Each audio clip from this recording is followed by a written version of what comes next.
ఈ కుటుంబ ఆశీర్వాద ప్రార్థనకు లేక కుటుంబ క్షేమ ప్రార్థనకు ఎంతో భక్తి శ్రద్ధలతో వచ్చిన మిమ్ములను బట్టి ప్రభువును నేను ఎంతగానో స్తుతిస్తూ ఉన్నాను.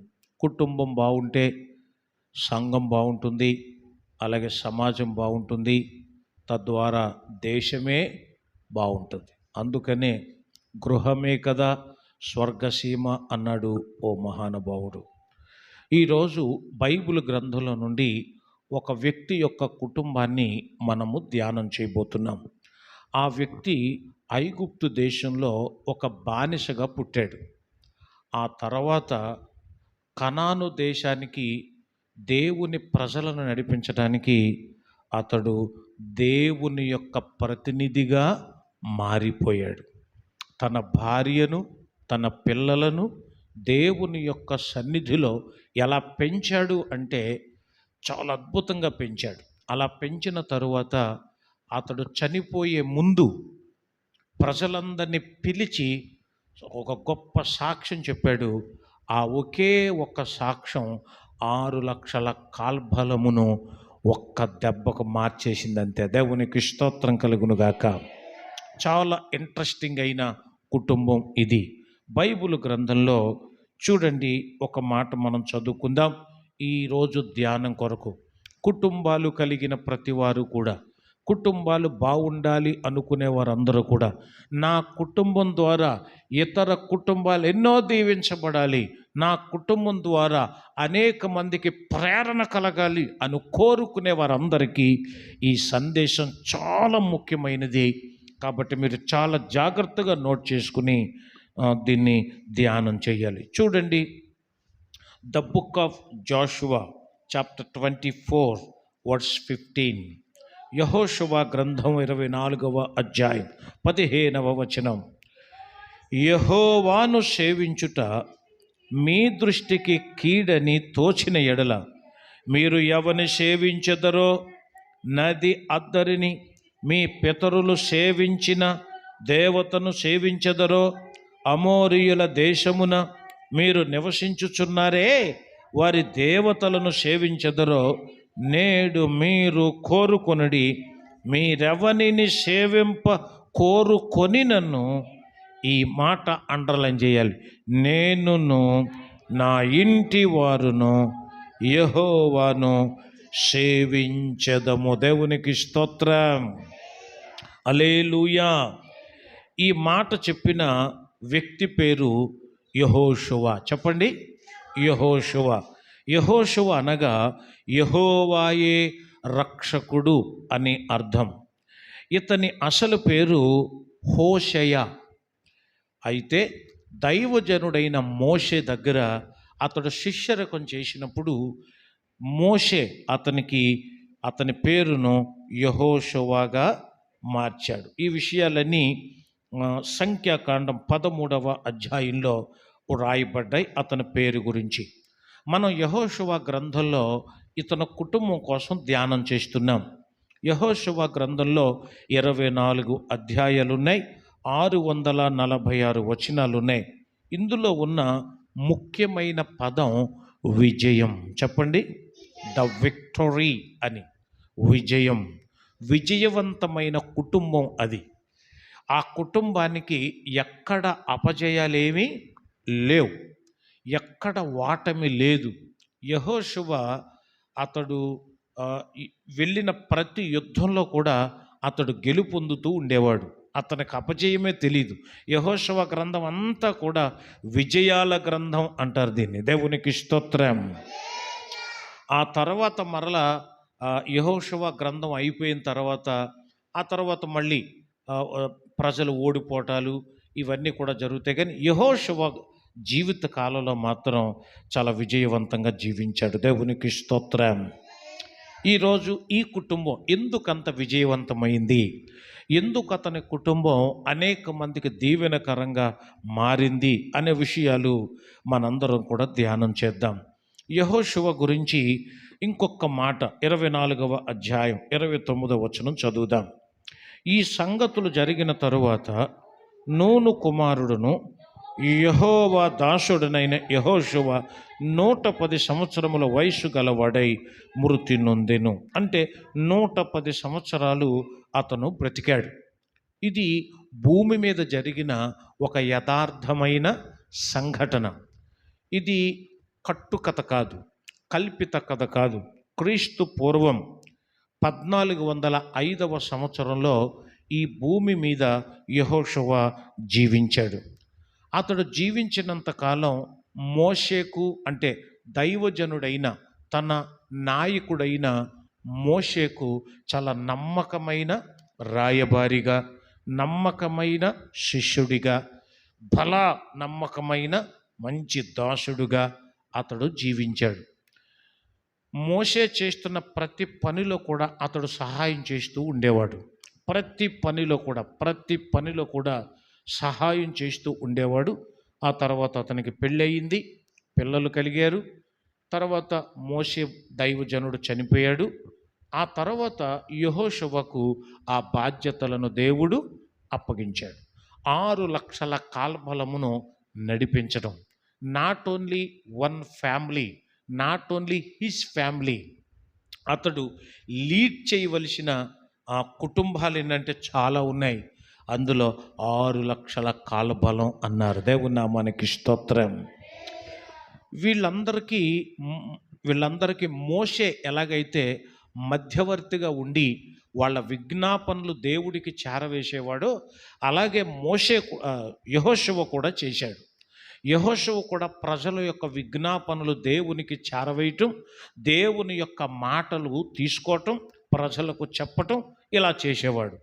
అయితే ఈ ప్రయాణాల్లో, లేకపోతే ఇతని జీవితంలో ప్రజల యొక్క పరిస్థితిని చూస్తే ప్రజలు ఎలాగున్నారంటే, బాధ కలిగినప్పుడేమో ఏడ్చి దేవుని దగ్గరికి రావటం, బాధ తీరిపోయిన తర్వాత వాళ్ళు ఇష్టం వచ్చినట్టుగా జీవించటం చేశారు. ఇప్పుడు మనం కూడా చూడండి, ఏదైనా కష్టం వస్తే గగ్గోలు పెట్టి ఏడ్చి మొర్ర పెట్టి దొర్లేస్తాం. కానీ సమయం ఉండి కూడా దేవుని సన్నిధికి రాలేని నిర్లక్ష్యం చేసే కుటుంబాలు ఉంటాయే, చాలామంది కుటుంబాలు ఉంటాయే, ఆ కుటుంబాల్లాగే ఇశ్రాయేలీల కుటుంబాలు కూడా కొన్ని దేవునికి దూరమయ్యాయి. అప్పుడు అతను మొత్తుకున్నాడు. యెహోషువ చాలా ఏడ్చాడు. అరే, దేవుడు ఇన్ని విజయాలు ఇచ్చాడు, దేవుడు ఇంత మంచి జీవితాన్ని ఇచ్చాడు, దేవుడు మనకన్ని మేలే చేశాడు, ఇన్ని మేలులు చేసినా కూడా మరలా ఎందుకురా మీరు దేవుణ్ణి వదిలేసి దేవునికి ఇష్టం లేనటువంటి వారిని ఎందుకు మీరు అనుసరిస్తున్నారు అని చెప్పి తన నిర్ణయాన్ని ప్రకటించడానికి, తన ఒక సాక్ష్యం చెప్పడానికి నిర్ణయించుకున్నాడు. ఈ లోపులో దేవుడు చెప్పాడు, యెహోషువ, నీ కాలం ముగిసింది, త్వరలో నువ్వు మరణిస్తావు, ఇక నీ చివరి మాటలు చెప్పు అన్నట్టుగా అతనికి సంకేతం వచ్చింది. ఇక యెహోషువ చచ్చిపోతాడు, ఇక కొద్ది రోజులు చచ్చిపోతాడు, లేకపోతే నెక్స్ట్ డే చనిపోతాడు అతను. ఈ లోపులో తన చివరి మాటలు చెప్పాలి అనుకున్నాడు యెహోషువ తన దగ్గరున్న ప్రజలందరినీ కూడా సమకూర్చాడు. 2 పెద్ద మీటింగులు పెట్టాడు. ఒకటి దేవుని యొక్క మందిరం దగ్గర, అంటే షిలోహులో దేవుని మందిరం ఉంది, ఆ మందిరం దగ్గర పెద్దలను, పిల్లలను, ఆ తర్వాత 12 గోత్రకర్తలను అందరినీ కూడా అక్కడ సమావేశపరిచి దేవుని యొక్క వాక్యాన్ని, ధర్మశాస్త్రాన్ని చాలా చక్కగా చెప్పాడు.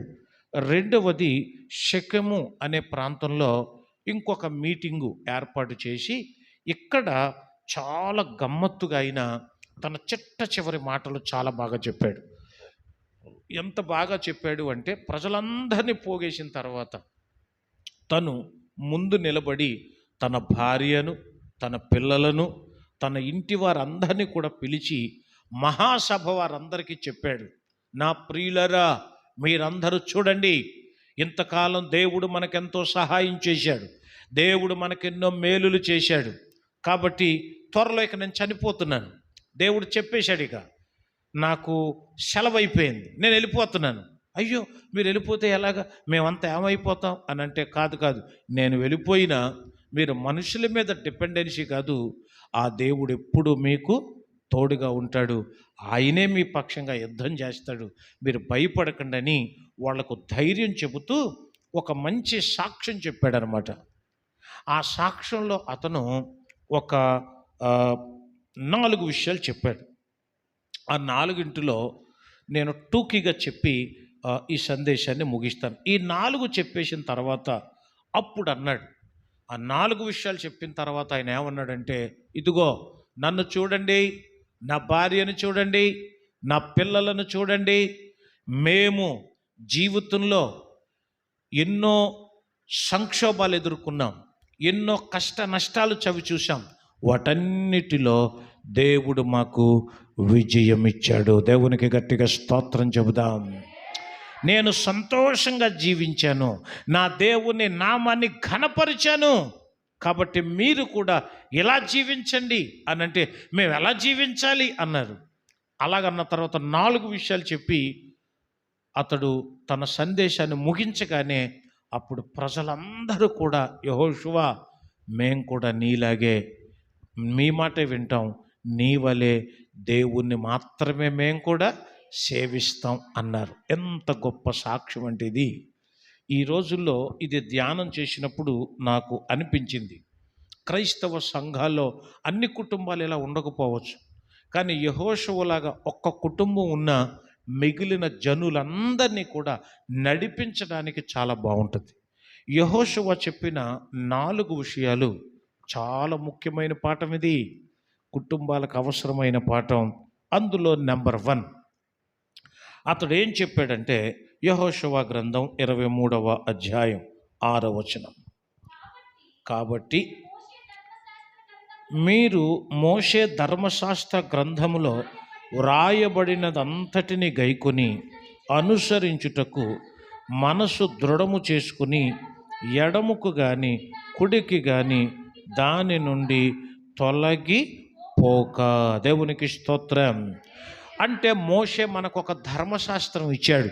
దేవుడు రాతి పలకల మీద రాసిన ధర్మశాస్త్రాన్ని దేవుడు ఇచ్చాడే, ఆ ధర్మశాస్త్రాన్ని చదవటంలో కానీ దాన్ని అనుసరించడంలో కానీ అది పాటించడానికి ఒకవేళ మీకు కష్టంగా అనిపిస్తుందేమో, ఒకవేళ మీకు ఇబ్బందిగా అనిపిస్తుందేమో, కానీ మీ మనసులను ఏం చేయాలి? దృఢపరుచుకొని ఎడముకు కానీ కుడికి కానీ మీరు తొట్టిల్లిపోకూడదు. దేవునికి స్తోత్రం కలుగునుగాక. హల్లెలూయా. ఒక కుటుంబము దీవించబడుటకు, ఒక కుటుంబము ఆశీర్వదింపబడుటకు దేవుడు చెబుతున్నటువంటి మాట ఏంటంటే, మీరు వాక్యమందు కుడికి కానీ ఎడముకు కానీ మీరు తొట్టిల్లిపోకూడదు. వాక్యం చదవాలి, ప్రతిరోజు వాక్యం చదవాలి. వాక్యం చదవని రోజున అసలు భోజనం కూడా చేయకూడదు. అదొక రూల్ పెట్టేసుకోవాలి మన పర్సనల్ లైఫ్లో. ఇంటిలో ఉన్న యజమాని కానీ యజమానిరాలు కానీ, ఇంటిలో ఉన్న వృద్ధులు కానీ పిల్లలు కానీ వాక్యం చదవని రోజున భోజనం చేయకూడదు. వాక్యం చదివే వరకు భోజనం చేయకూడదని ఒక నియమం పెట్టుకోవాలి. వాక్యం గనక చదివి ఆ వాక్యమును మన హృదయంలో గనక ఉంచుకుంటే అప్పుడు దేవుడు ఏం చెప్పాడంటే, నా యందు గనక మీ మాటలుంటే, మీ యందు నా మాటలుంటే మీకు ఏది ఇష్టమో అది అడగండి అని యోహాను సువార్త 15వ అధ్యాయం 7వ వచనంలో చెప్పాడు. నా మాటలు అంటే దేవుని మాటలు, దేవుని మాటలంటే దేవుని వాక్యం.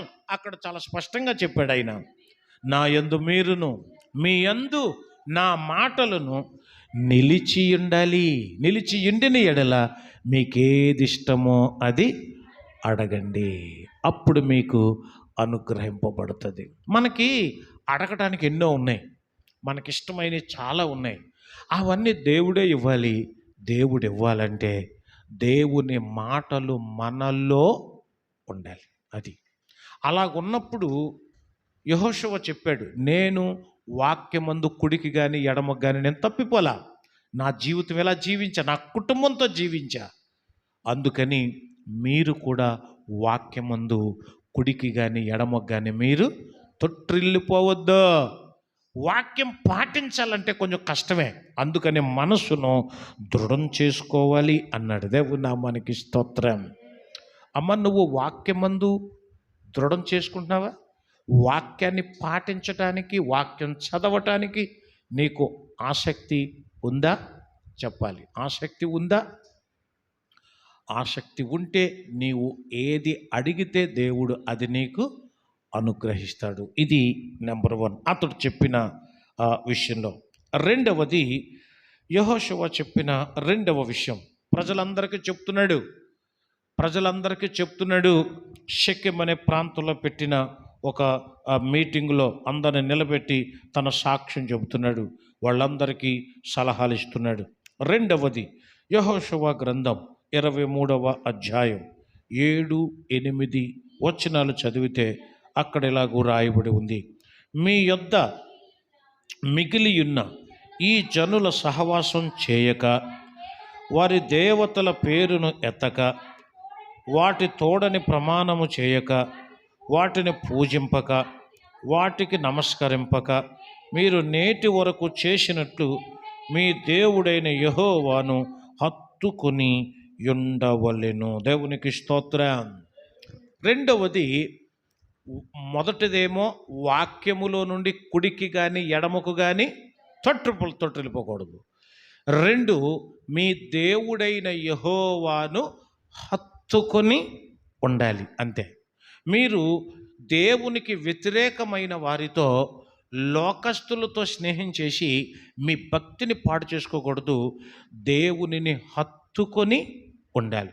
దేవుణ్ణి హత్తుకోవటం అంటే దేవునికి భూమి మీద ఒక ఏమనాలి, దేవుని యొక్క శరీరం, దేవుని యొక్క దేహం భూమి మీద ఉంది అంటాడట యేసు ప్రభువారు. నా దేహం భూమి మీదే ఉంది అంటాడు ఆయన. ఏంటైన దేహం అనగా సంఘమునకు శిరస్సు ఎవరు? క్రీస్తే. దేవునికి స్తోత్రం. సంఘమునకు శిరస్సు క్రీస్తు అయితే ఆ క్రీస్తు యొక్క శరీరం ఎవరన్నమాట? మనమే. సంఘం. ఇప్పుడు హత్తుకోవాలి అంటే, హత్తుకొనుటనగానే ఇద్దరు స్నేహితులు హత్తుకుంటారు. ఎలాగ హత్తుకుంటారు? తలకాయ కొట్టుకుంటారా? మరి ఏం చేస్తారు?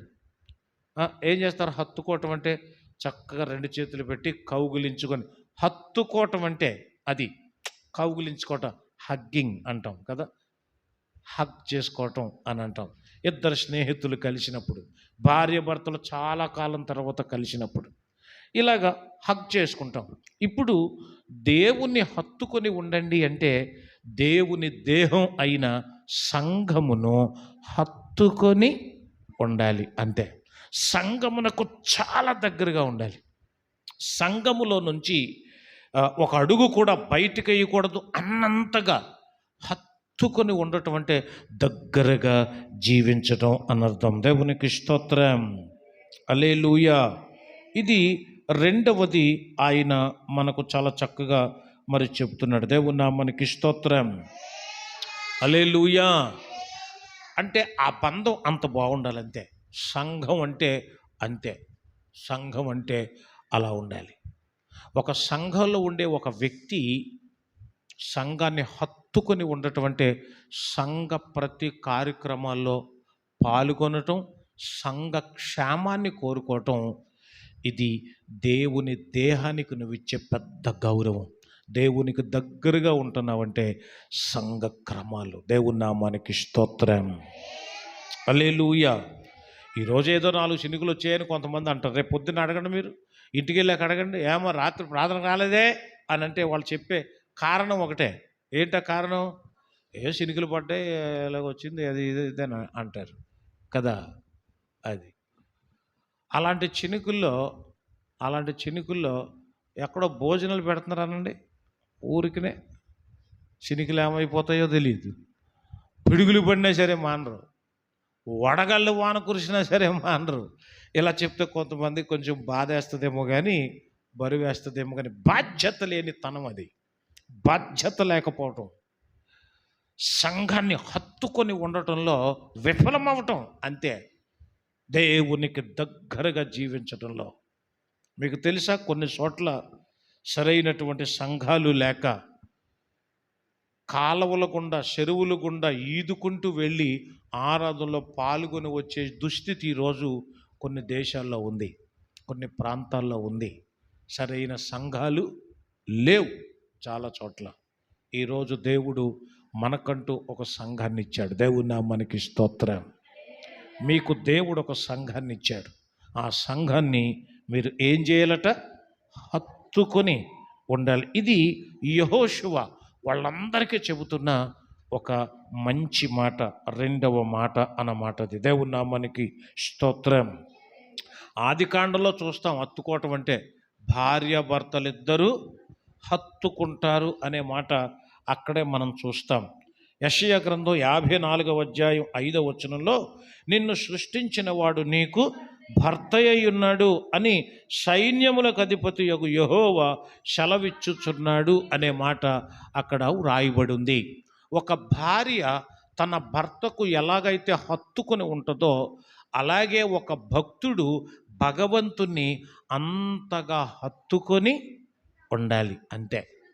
ఆ బంధం మామూలు బంధం కాదు. పురుషుడు తన తల్లిని తండ్రిని విడిచిపెట్టి తన భార్యను ఏం చేస్తాడు? అతను హత్తుకుంటాడు అన్నట్టు. అంటే తల్లిని వదిలేయమని కాదు, తండ్రిని మరిచిపోమని కాదు, కానీ అక్కడ అర్థం భార్యకి ఇచ్చే గౌరవం అది. భార్యను దగ్గరకు చేసుకోవటం. అలాగున సంఘంలో ఉండేటువంటి వాళ్ళందరూ కూడా సంఘమునకు అంత దగ్గరగా హత్తుకొని వాళ్ళందరూ కూడా ఏం చేయాలి? జీవించాలి. ఇలా జీవించాలి అనంటే ఆ సహవాసంలో చాలా చక్కగా ఉండాలి అని దాని అర్థం. దేవుని నామానికి స్తోత్రం. హల్లెలూయా, హల్లెలూయా. అపోస్తుల కార్యముల గ్రంథం 2వ అధ్యాయం 42వ వచనంలో వీరు అపోస్తుల బోధ యందును సహవాసమందును రొట్టె విరుచుట యందును ప్రార్థన చేయుట యందును ఎడతెగక ఉన్నారు అని అర్థం. ఎడతెగకున్నారు. ఆదిమ సంఘం అలా ఉంది గనక సమృద్ధి కలిగి ఉంది. అనేక మందికి సహాయం చేసింది ఆ సంఘం. చెయ్యి చాపలేదు. ఉన్న ఆస్తులను కూడా అమ్మేసి మరి సంఘం కోసం ఎంత ప్రయాసపడ్డారో. అందుకే ఆ సంఘాలు అంత బాగున్నాయి. ఈరోజు మన సంఘాలు కూడా, ఈ వాక్యం వింటున్న ప్రతి వాళ్ళు కూడా మీ సంఘం బాగుండాలంటే, మీ కుటుంబాలు బాగుండాలంటే దేవుణ్ణి మాత్రం ఎప్పుడు మీరు విడిచిపెట్టకూడదు, హత్తుకొని ఉండాలి. నెంబర్ 3, మూడవది యెహోషువ చెప్పిన మూడవ విషయం. యెహోషువ గ్రంథం 23వ అధ్యాయం 10వ వచనం. మీ దేవుడైన యెహోవా మీకు ఇచ్చిన మాట చొప్పున తానే మీ కొరకు యుద్ధము చేయువాడు గనుక మీలో ఒకడు 1000 మందిని తరుమును. దేవునికి స్తోత్రం. అంటే దేవుడు మీకు ఇచ్చిన మాట అనగా, దేవుడిచ్చిన మాట అంటే వాగ్దానం అని అర్థం. ఏంటి? వాగ్దానం అంటే వాగ్దానములను మనం చేపట్టాలి. దేవుడిచ్చిన మాట మీద అపారమైన నమ్మకం కలగాలి. ₹1,00,00,000 విలువ చేసే ఒక మంచి మాట ఏంటో తెలుసా? మనం ఈ లోకంలో జీవించడానికి భూమి ఎంత ఆధారమో, ఆధ్యాత్మిక జీవితంలో జీవించడానికి వాగ్దానం అంత ఆధారం. దేవుని గట్టిగా స్తోత్రం చెబుతాం. వాగ్దానం, ఎన్నో వాగ్దానాలు దేవుడిచ్చాడు. ఇదిగో మిమ్ములను అనాథలుగా నేను విడిచిపెట్టను అని అన్నాడు. ఒకని తల్లి వానిని ఆదరించినట్టు నేను మిమ్ములను ఆదరిస్తానన్నాడు. మీరు నా వాక్యాన్ని గైకొనండి, నా ఆజ్ఞలు పాటించండి, ఐగుప్తీయులకు కలుగజేసిన ఏ రోగం మీకు రాదు. ఒకవేళ రోగమే వచ్చినా, జబ్బే వచ్చినా, మీకు తెగులే వచ్చినా, రోగాల వృష్టి మిమ్మల్ని ముట్టేసిన మిమ్ములను స్వస్థపరచు యెహోవాను నేనే అన్నాడు. దేవుని గట్టిగా స్తోత్రం చెబుదాం. అంత మాత్రమే కాదు, మీరు ఆర్థికంగా ఇబ్బందులు పడకూడదు, అందుకని మిమ్ములను తలగా చేస్తాను కానీ తోకగా చెయ్యను అన్నాడు. గట్టిగా చప్పట్లు కొడుతూ ప్రభు యొక్క నామమును మహిమ పరుద్దాం. ఇలాంటి వాగ్దానాలు మనకు ధైర్యం ఇస్తాయి. క్రైస్తవ జీవితంలో ఒక హోప్. దేవుడు నాకు ఈ మాట ఇచ్చాడు, ఆ మాట కోసమే నేను జీవిస్తున్నా అని. ఈరోజు నేను సేవ చేస్తున్నానంటే దేవుడు నాకు ఇచ్చిన మాట, దేవుడు నాకు ఇచ్చిన దర్శనం, నాకు ఒక దర్శనం ఉంది, ఆ దర్శనం ప్రకారంగా నేను నడుస్తున్నాను. దానికి అవరోధాలు ఎదురొస్తే నేను వెనక్కి వెళ్ళకూడదు. ముళ్ళ కంచెలు అడ్డొస్తే ఏదో విధంగా కష్టపడి దాన్ని తీసి బయటపడేయాలి తప్ప ఆ ముళ్ళ కంచె ఉందని నేను వెనక్కి రాకూడదు. అగాధం ఉందని అక్కడ నిలబడిపోకూడదు. అష్ట కష్టాలు పడైనా సరే అవతలకు వెళ్ళాలి. దేవుని నామానికి స్తోత్రం. నువ్వు ప్రయత్నం చేయి, నువ్వు అడుగు వేయి, నీతో నేను ఉంటాను అంటాడు దేవుడు. దేవుని నామానికి స్తోత్రం. హల్లెలూయా. ఒంటరి పోరు నన్ను విసిగించిన మనుషులెల్లరూ నన్ను తప్పు పట్టిన, ఒంటరి పోరు నన్ను విసిగించిన మనుషులెల్లరూ నన్ను తప్పు పట్టిన, ఒంటరి వాడే 1000 మంది అన్నావు, నేను నానులే భయపడకు అన్నావు. ఒంటరి వాడే 1000 మంది అన్నావు, నేను నానులే భయపడకు అన్నావు. నేనంటే నీకు ఇంత ప్రేమ ఏంటయ్యా, నేనంటే నీకు ఇంత ప్రేమ ఏంటయ్యా. నుండాలేనయ్యా నే బ్రతుకాలేనయ్యా, నేనుండాలేనయ్యా నే బ్రతుకాలేనయ్యా. నీవే లేకుండా నేనుండాలేనయ్యా, నీ తోడే లేకుండా నే బ్రతుకాలేనయ్యా. రాజా నీ సన్నిధిలో నే ఉంటానయ్యా, నషార్ ఆరాధి బ్రతికేస్తానయ్యా. హల్లెలూయా. వాగ్దానం మనకు ధైర్యం ఇస్తుంది. చచ్చిపోతున్నప్పుడు కూడా ఇంకా బ్రతుకుతామేమో, రోగంతో నశించిపోతున్నప్పుడు దేవుడు బాగు చేస్తాడు, ఆయన మాట ఇచ్చాడు కదా. అందుకని మనకు వాగ్దానం చాలా గొప్ప ధైర్యాన్ని ఇస్తుంది. ఇంకా ఇది బాగా అర్థం అవ్వాలంటే ఒక వచనం ఖచ్చితంగా చదవాలి. రోమాపత్రిక 4వ అధ్యాయం 19 నుంచి 21 వరకు చదివితే చాలా బాగా రాశాడు. అబ్రహామును గూర్చి రాస్తూ, మరియు అతడు విశ్వాసమునందు బలహీనుడు కాక రమారమి 100 ఏండ్ల వయస్సు గలవాడై ఉండి, అప్పటికి తన శరీరము మృతతుల్యమైనట్టును సార గర్భమును మృతతుల్యమైనట్టును ఆలోచించాడు. కానీ అవిశ్వాసం వలన దేవుని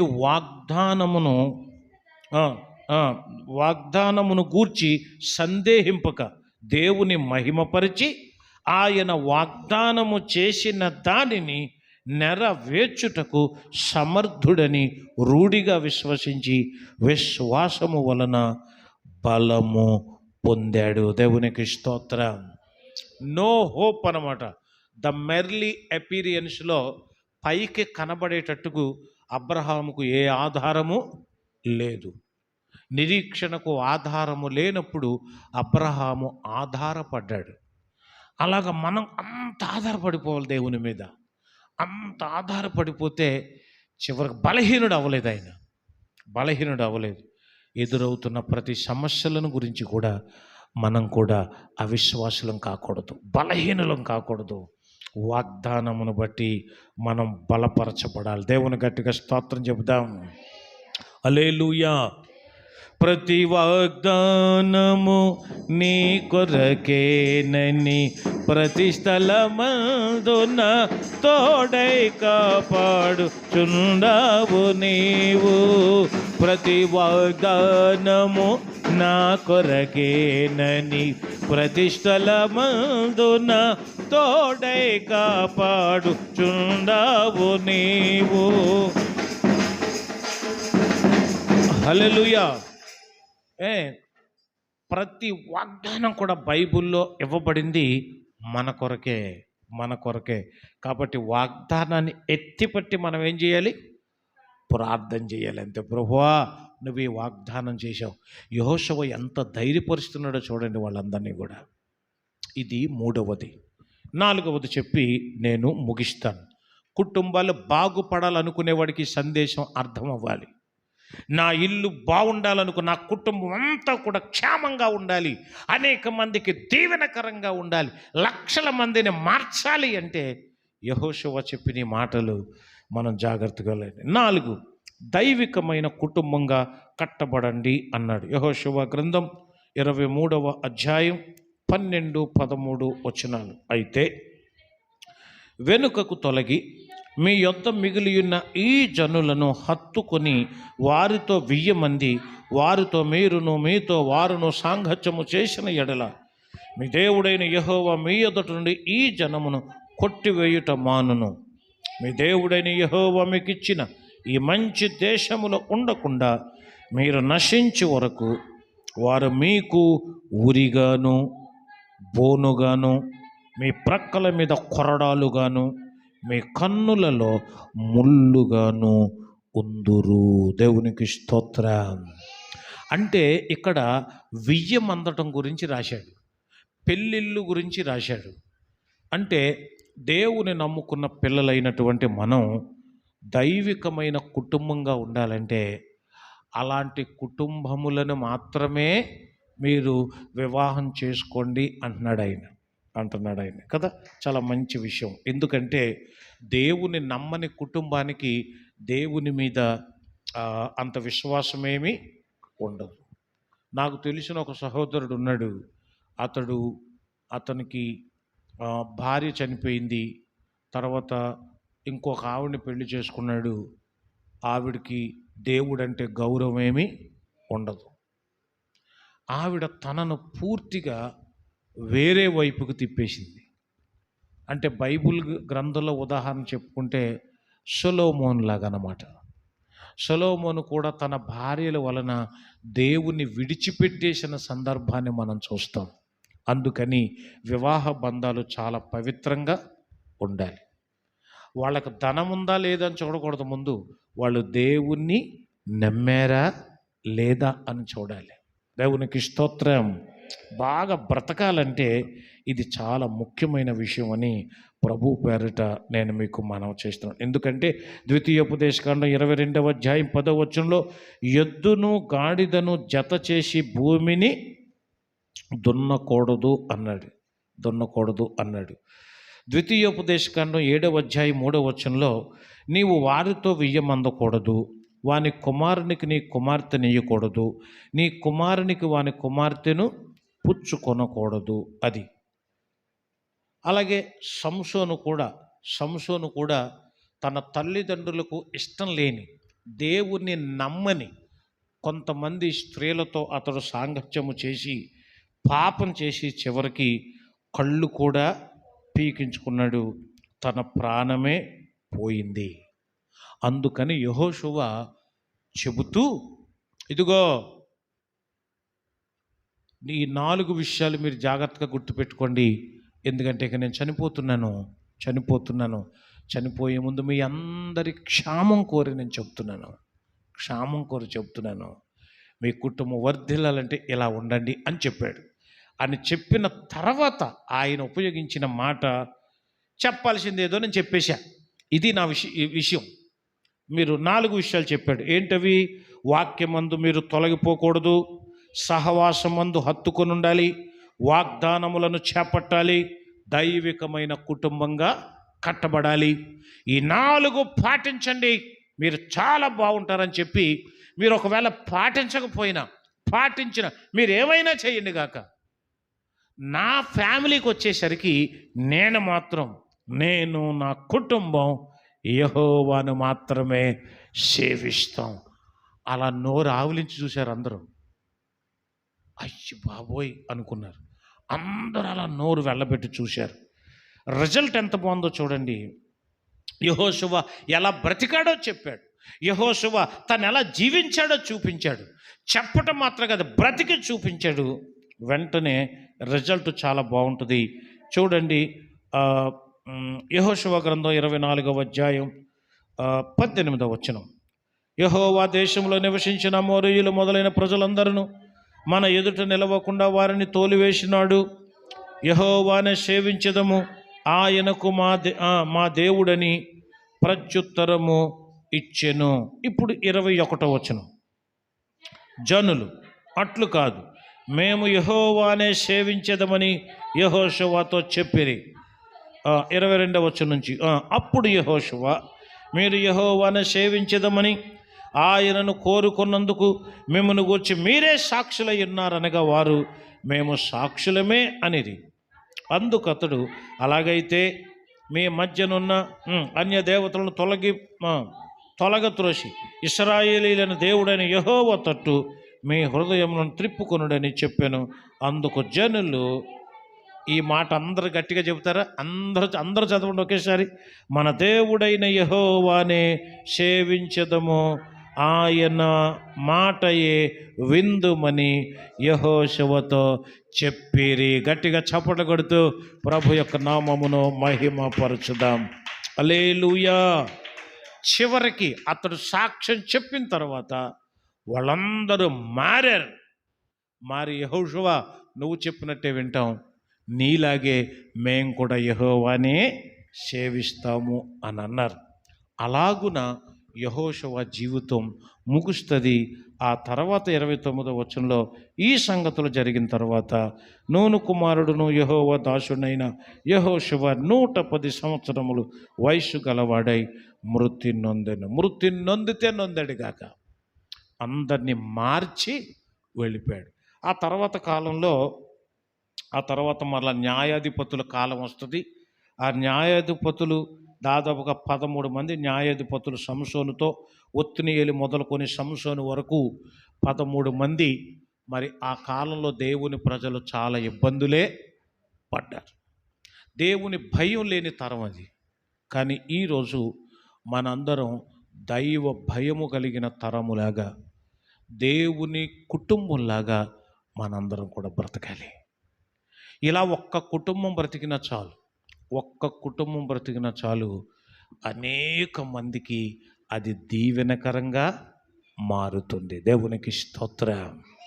కాబట్టి ఇప్పుడే మనం ఒక మంచి నిర్ణయం తీసుకోవాలి. ప్రత్యక్షంగా వింటున్న మీరు కానీ, పరోక్షంగా చూస్తున్నటువంటి ప్రజలు కానీ ఈ వాక్యాన్ని బాగా అర్థం చేసుకొని, ప్రభు నా కుటుంబం కూడా యెహోషువ కుటుంబంలాగా దీవించండి, ఆ కుటుంబంలాగా నన్ను కూడా హెచ్చించండి. ఎన్నో సంక్షోభాలు ఎదుర్కొన్న ప్రతి దానిలోనూ అతనికి జయమిచ్చారు.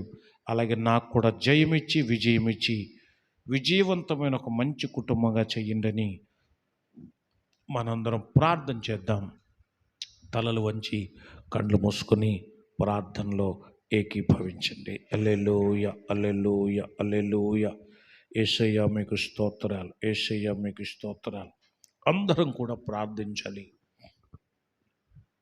ఎంతో భారంతో ప్రార్థించాలి. కొన్ని కుటుంబాల పరిస్థితి బాలేదండి. ఎంత బాలేదు అంటే 2 రోజుల నుంచి టీవీలో ఒక న్యూస్ స్క్రోల్ చేస్తున్నాడు.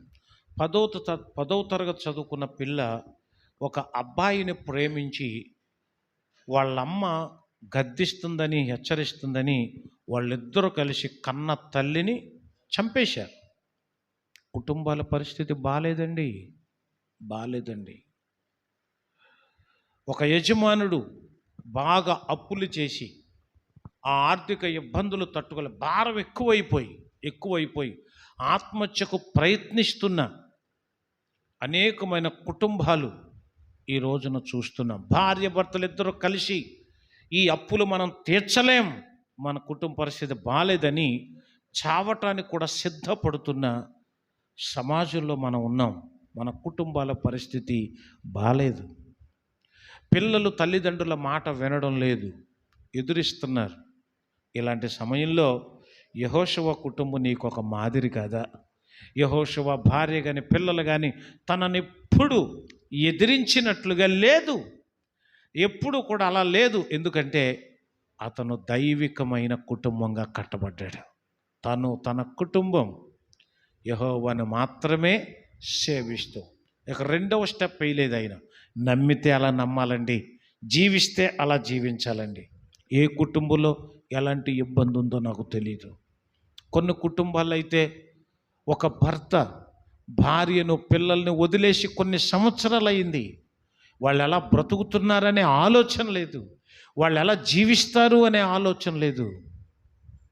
అతడు వెళ్ళిపోయాడంతే. అతడు సౌఖ్యం అతడికి కావాలి, అతని సంతోషం అతనికి కావాలి. కుటుంబాల పరిస్థితి బాలేదండి. చిన్న విషయంలో చిన్న వివాదం వచ్చి భార్య భర్తలు చాలా దూరంగా ఉంటున్న అనేక సందర్భాలు మనం చూస్తున్నాం. కుటుంబాల పరిస్థితి బాలేదండి.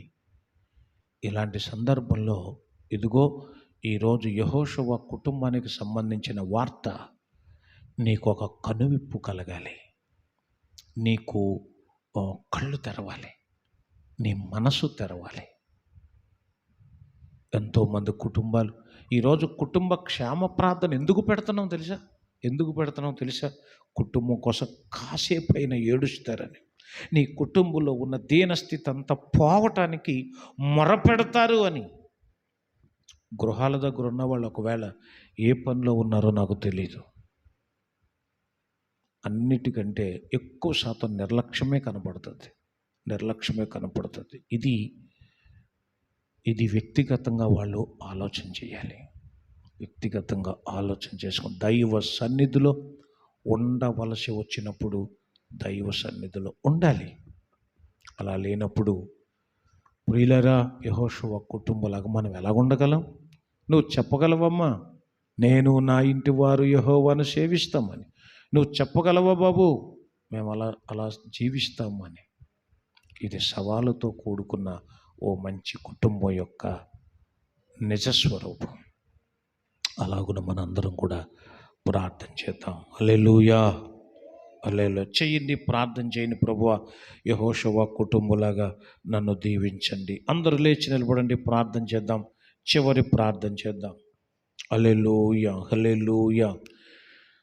దేవా, మా కుటుంబము నీ సేవకే అంకితము.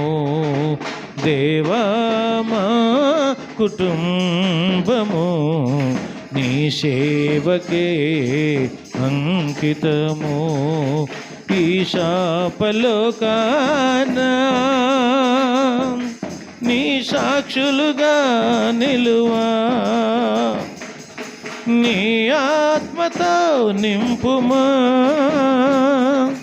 నీ ఆత్మతో నింపుమా. దేవా, మా కుటుంబము నీ సేవకే అంకితము. దేవా, మా కుటుంబము నీ సేవకే అంకితము. ఒకవేళ మీ కుటుంబంలో అసమానతలు, అప్పులు, అనారోగ్యాలు, ఇబ్బందులు ఉంటే ఇదిగో దేవుని సేవకుడిగా నేను ప్రార్థన చేస్తున్నాను. ఒక్క క్షణం నువ్వు ఏకీభవించగలిగితే, తెలీదు, దేవుడు ఒకవేళ ఈ రాత్రి నీ యొక్క స్థితిగతులను మారుస్తాడేమో. నీ కుటుంబంలో దేవుని మహిమను ఆయన ఇస్తాడేమో. సమయాన్ని పోనివ్వకండి. ప్రభువా, మా కుటుంబం యెహోషువ కుటుంబంలా చేయండి దేవా. ప్రేమగల తండ్రి, మీకు వందనాలు ప్రభు. ఈరోజు యెహోషువ కుటుంబాన్ని మేము ధ్యానం చేశాం. ఎన్నో కుటుంబాలు అస్తవ్యస్తంగా ఉన్నాయి. భార్య భర్తలకు పొసగటం లేదు, పిల్లలకు తల్లిదండ్రులకు పడటం లేదు. ఇదిగో పిల్లలే తల్లిదండ్రుల పట్ల కాలయముడులుగా మారి నాయన ప్రాణాంతకం అవుతుంది. తల్లిదండ్రుల ప్రాణాలు తీసేస్తున్నారు. ఎంత దౌర్భాగ్యం, ఎంత దారుణం ప్రభు. కేవలం మీ అందరి భయం లేక కుటుంబం అంతటిని కూడా ఆశీర్వదించే ఆ స్థితిని మీరు మాకు అందరికి అనుగ్రహింపచేసి మహిమను పొందమని ఈ కుటుంబ క్షేమ ప్రార్థన ముగిస్తున్నాను తండ్రి. ఈ ప్రార్థనలో ఏకీభవించిన ప్రతి బిడ్డతోనూ మీరు మాట్లాడండి, ప్రతి ఒక్క వ్యక్తితోనూ మీరు మాట్లాడండి. ప్రార్థనలు ఏకీభవించిన అందరినీ దీవించండి, అన్ని కుటుంబాలు బాగుండేలా చేయండి. ఆర్థిక పరిస్థితులను మెరుగుపరచండి. అనారోగ్యాలు దరిచేరకుండా చేయండి. ఏ సాతానుడు ఏ ఇంటి మీద పడి వాళ్ళను ధ్వంసం చేయకున్నట్లు మీ పరిశుద్ధాత్మ కాపుదల బిడ్డలకిచ్చి నడిపించమని ప్రార్థన చేస్తూ ఉన్నాను. దేవా, మీ ఆశీర్వాదాలు బిడ్డలకు ఇవ్వండి. ఇదిగో మా సంఘ బిడ్డలందరినీ కూడా దీవించండి. ఇదిగో కొన్ని కుటుంబాలు రాలేకపోయాయి, కొన్ని కుటుంబాలు రాలేదు, వాళ్ళ కోసం మేము ప్రార్థన చేస్తున్నాం. అలాగే కొన్ని కుటుంబాల్లో శాంతి లేదు, నెమ్మది లేదు, వారందరి కోసం మొరపెడుతున్నాం. మంచి కుటుంబంగా చేయండి. మీ కొరకు బ్రతికే కుటుంబంగా చేసి మహిమను పొందమని మీ సేవకునైనా ప్రార్థన ఆలకించి అంగీకరించమని. ఇదిగో మీ చిత్తమైతే ప్రభు, ఇదిగో బిడ్డలు తిరిగి వెళ్తున్నారు, బిడ్డలకు తోడుగా ఉన్నాడు. వచ్చిన చిన్న బిడ్డలను యవ్వన బిడ్డలను నాయన పెద్దవారిని దీవించండి. వాతావరణం అననుకూలంగా ఉన్నప్పటికీ కూడా వచ్చారే, వీరు దీవెనలతోనే తిరిగి వెళ్ళాలి, ఆశీర్వాదాలతోనే తిరిగి వెళ్ళాలి. నీ సన్నిధికి దగ్గరైన వాళ్ళకి దూరమైన వాళ్ళకి తేడా తెలియాలి. వ్యత్యాసం చూపించండి. మీరే మహిమ పొందమని యేసయ్య పరిశుద్ధ నామములో ప్రార్థించుచున్నాము పరమ తండ్రి, ఆమేన్. పరలోకమందున్న మా తండ్రి, మీ నామం పరిశుద్ధపరచబడునుగాక, మీ రాజ్యం వచ్చునుగాక, మీ చిత్తం పరలోకమందు నెరవేరుచున్నట్టు భూమి యందును నెరవేరునుగాక. మా అనుదిన ఆహారం నేడు మాకు దయచేయండి. మా ఎడల అపరాధము చేయు వారిని మేము క్షమించిన ప్రకారం మా అపరాధములను మీరు క్షమించండి. మమ్మ సోదరులోనికి తేక కీడు నుండి తప్పించండి.